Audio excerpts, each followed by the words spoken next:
hari byinshi ukeneye kumenya uko bikorwa nuko wabyitwaramo. Agura ibitekerezo byawe hamwe na Hot Time TV. Uyu munsi ndakubwira ibintu 10 bishobora kugufasha kuwabona umukunzi mwiza kandi mushobora kurambana. Birashoboka ko ushobora kuba ufite umukunzi ariko mutsamarana n'ukwezi. Sibaze ubonye inama imwe yagufasha kumenya uburyo wabana n'umukunzi wifuza. Ngaho rero bikaba karusho uramutse ubonye inama zirenga 10 zagufasha kubona umukunzi mwiza mwabana kandi mukazarambana. Byagushimisha. Uyu munsi wabyukanye amahirwe, humura tuza kuko icyo wifuza cyose uraza kukibona uyu munsi, ndetse nimba n'inzozi wari ufite zigomba kuba impamo. Hano burya Hot Time TV twakuzaniye uburyo bugeze ku 10 bwagufasha kubona umukunzi mwiza kandi wizewe mushobora no kurambana. Niyo mpamvu iteka dora tubabwira uti mwitonde kandi mushishoze. Nugendera ku ibintu ngiye kukubwira bizagufasha kuba wagira amahitamo meza kandi anoze. Icyambere, genda kuri nyirubwite, ujya kuri nyirubwite. Gendeye ku kinyamakuru Men's Fitness kivuga ko niba wifuza guhura n'umukobwa wifuzaga ugomba kujya aho wifuza ko yaba ari. Icara utekereze umukobwa wifuza uko yaba ameze. Wikwibanda cyane ku bwiza bw'inyuma. Icy'ingenzi hano ni uwo ari we. Hanyuma nyuma yo kumara gutekereza uwo ushaka, tekereza icyo ashobora kuba akora, naho ashobora kuba akunda kuba. Yaba akunda gusenga? Ese yaba akunda gusohoka n'inshuti ze muri weekend? Cyangwa mu maguriro, cyangwa se kujya kugura imyenda igiye itandukanye? Ese yaba akunda utubyiniro n'ahandi hagiye hanyuranyuranye? Rero jamwe muri aho wagiye uvuga hejuru, ugerageze wirekure, ufunguke, wegere umukobwa ubona wakunze muri abo, gusa ugenzure ko witwara nk'umuhungu umukobwa yakishimira kuvugisha. Ikindi burya wikwihutira guhitamo umukunzi utarabanza kugenzura imyitwarire ye. Iyo ushaka kureba umuntu w'ukuri kandi w'umunyabwenge, ntugahure n'umukobwa rimwe ngo uhite wanzura. Ahubwo ibyiza mugenzure neza, urebe inshuti ze, urebe uko yitwara mu kibazo, urebe niba koko uko agaragara inyuma ari nako imbere ameze. Irinde kumwereka ko ari we mukobwa wimariyemo igihe ari bwo mugihura. Rimwe na rimwe biba byiza kubanza ukagerageza n'abandi niba koko utamwizeye, ariko ntago ari itegeko burya. Igihe wumva ubishaka cyangwa se uhamanya n'umutimanama wawe utyo. Ikindi burya nakubwira, ujye ugerageza ureme ubushuti hamwe n'abandi bakobwa. Biramenyerewe kumva umuhungu nta kintu na kimwe azi ku bakobwa. Igisubizo kuri iki rero ni uko ufata umwanya wo kwiga ku bakobwa ukabamenya bihagije. Ku makuru dukesha ikinyamakuru tomorrowweb.com avuga ko uburyo bwiza bwo kumenya abakobwa atari ugusoma ibitabo bivuga uko abakobwa bateye cyangwa gusura imbuga nyinshi, ahubwo ari ukurema ubushuti n'abandi bakobwa. Nubwo buri mukobwa wese afite umwihariko we, ariko iyo ufashe umwanya wagennye ukabana nabo, ugira ishusho usanga y'ibyo bakunda cyangwa badakunda. Bizakurorera kubona amakuru yizewe kurusha kujya ku mbuga nkoranyambaga cyangwa se kuri za interineti cyangwa mu bitabo. Iyo ushaka kwiga imodoka wegera abazikoresha. Niba ushaka kumenya abakobwa, jya aho bari. Ikindi nakubwira, ishimire ko uba wenyine.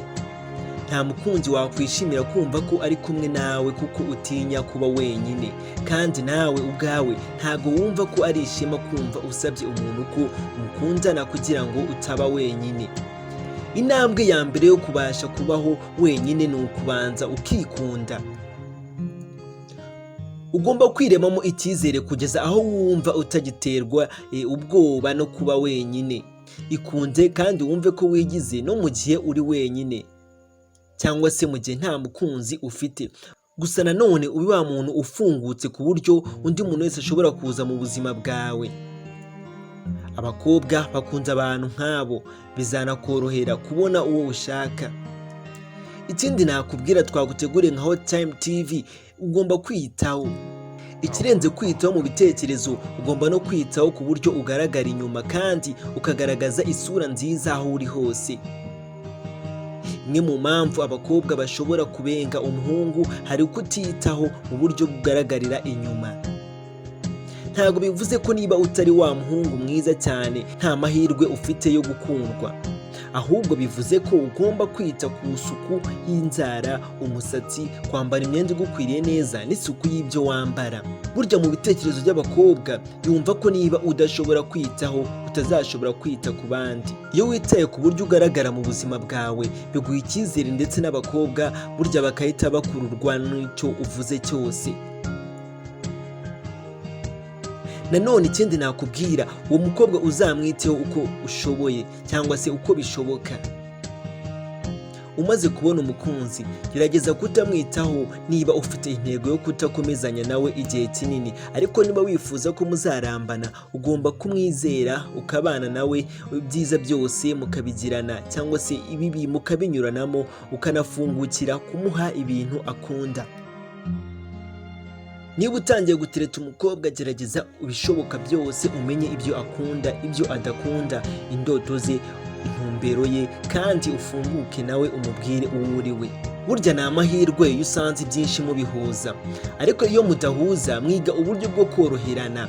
Ikindi kandi, iyo umukobwa abonye ibi atangira kugufata nk'umuntu ukomeje utari kumukinisha. Ikindi nakubwira, nyaboneka wa musore we, ntukigire uwo utari we.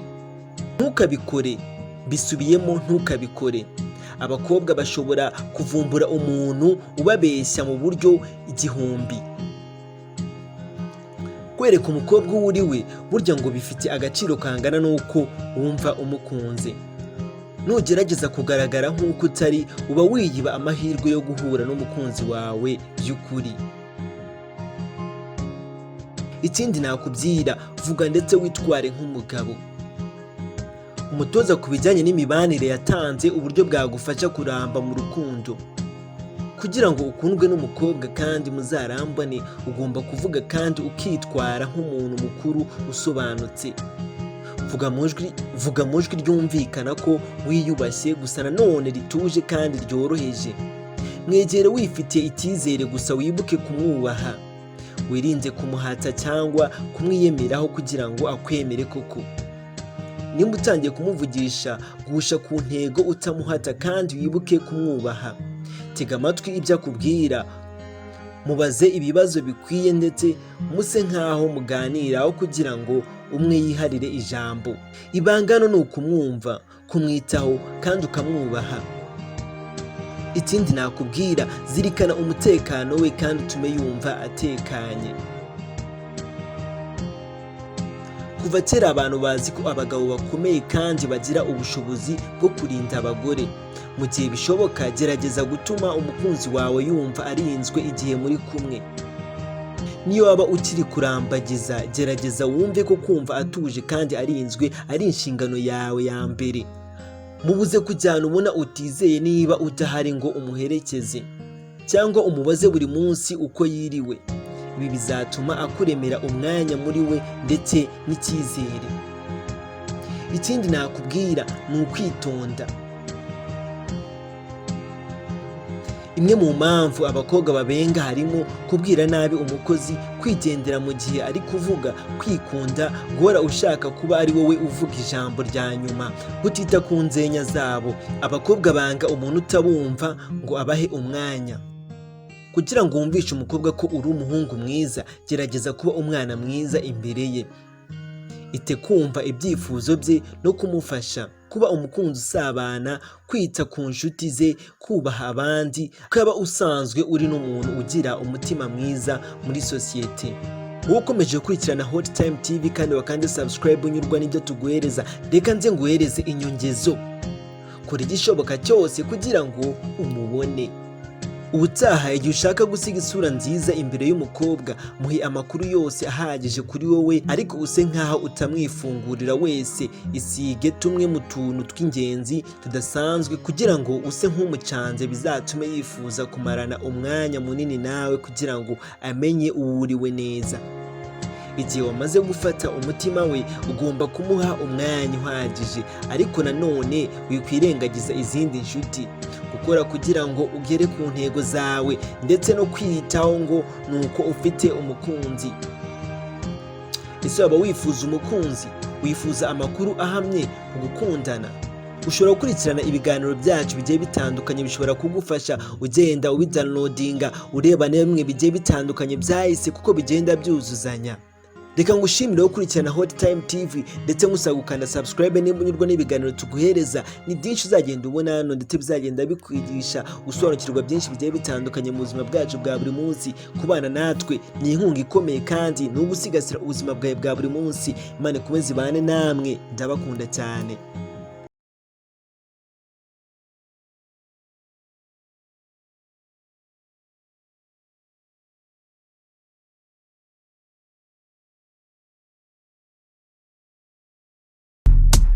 Hari byinshi ukeneye kumenya, uko bikorwa n'uko wabyitwaramo. Agura ibitekerezo byawe hamwe na Hot Time TV.